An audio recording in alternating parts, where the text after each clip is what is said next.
नमस्कार साथियों, क्या आप भी हरियाणा सीटी फॉर्म या फिर सरल पर अपना जाति प्रमाण पत्र बनाने के लिए धक्के खा रहे हैं?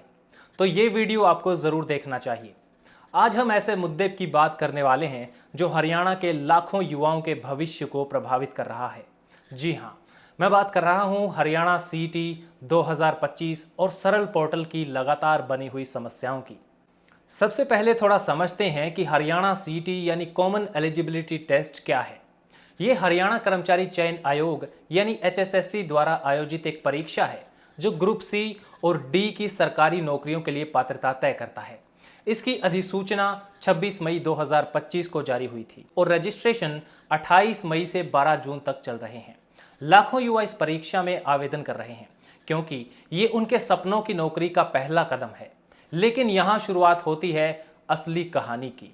दोस्तों, सीईटी के लिए आवेदन करने से पहले आपको सरल पोर्टल पर अपने दस्तावेज जैसे कि जाति प्रमाण पत्र, ईडब्ल्यूएस सर्टिफिकेट या फिर निवास प्रमाण पत्र अपलोड करने होते हैं।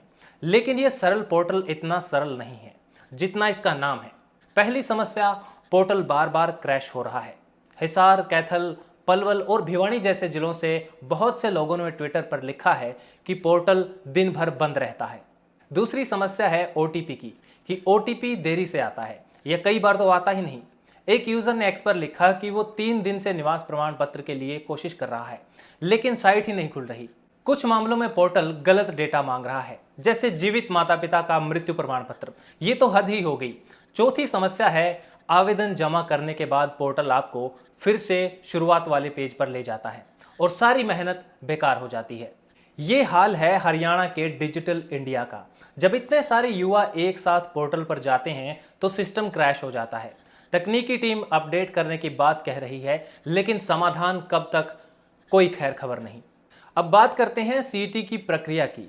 देखिए, सीईटी का आइडिया अच्छा है, एक प्रक्रिया जिसके स्कोर 3 साल तक वैलिड रहते हैं। लेकिन इसकी प्रक्रिया में भी कई खामियां हैं। पहला, जटिल रजिस्ट्रेशन की प्रक्रिया है। पहले आपको वन टाइम रजिस्ट्रेशन यानी ओटीआर करना होता है, उसके बाद सरल पोर्टल पर दस्तावेज अपलोड करने होते हैं और फिर एचएसएससी की वेबसाइट पर फॉर्म भरना पड़ता है। ये इतना लंबा प्रोसेस है कि कई छात्र कंफ्यूज हो जाते हैं।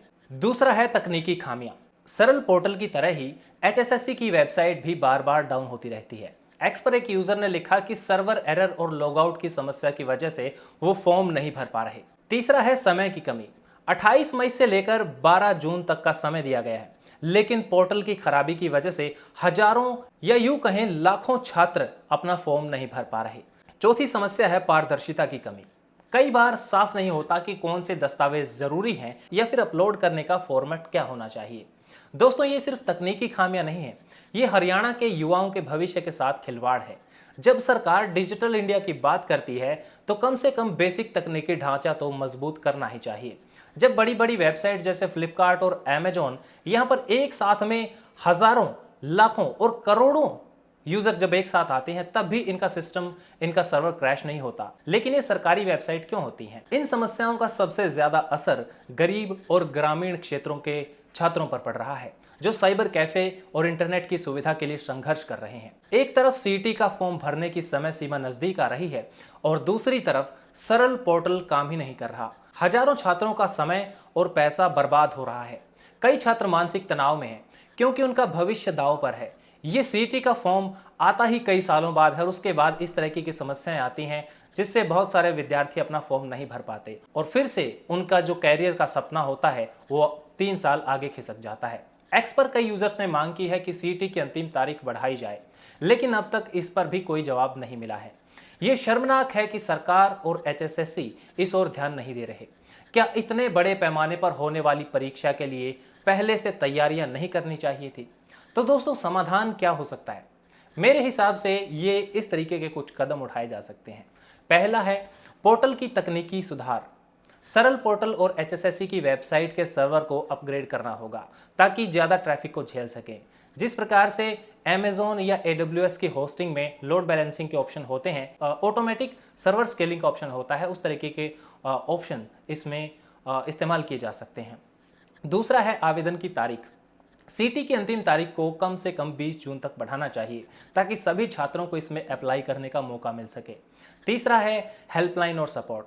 एक 24/7 हेल्पलाइन शुरू करें जो तकनीकी समस्याओं का तुरंत समाधान करे। सरल पोर्टल ने अपना संपर्क नंबर भी जारी कर रखा है, लेकिन उससे बहुत सारे लोगों को जवाब ही नहीं मिलता या फिर वो फोन कोई उठाता ही नहीं। दोस्तों, ये सिर्फ एक तकनीकी समस्या नहीं है, ये हरियाणा के युवाओं के सपनों की बात है।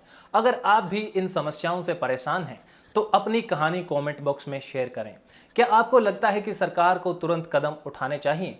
अपनी राय कमेंट बॉक्स में जरूर बताएं। और हाँ, इस वीडियो को ज्यादा से ज्यादा शेयर करें ताकि इस मुद्दे की मुनादी हरियाणा स्टाफ सिलेक्शन कमीशन और सरकार तक पहुंचे। हमारे चैनल को सब्सक्राइब करें और बेल आइकन जरूर दबाएं ताकि आपको हर अपडेट सबसे पहले मिले। Thanks for watching. जुड़े रहिए मुनादी के साथ।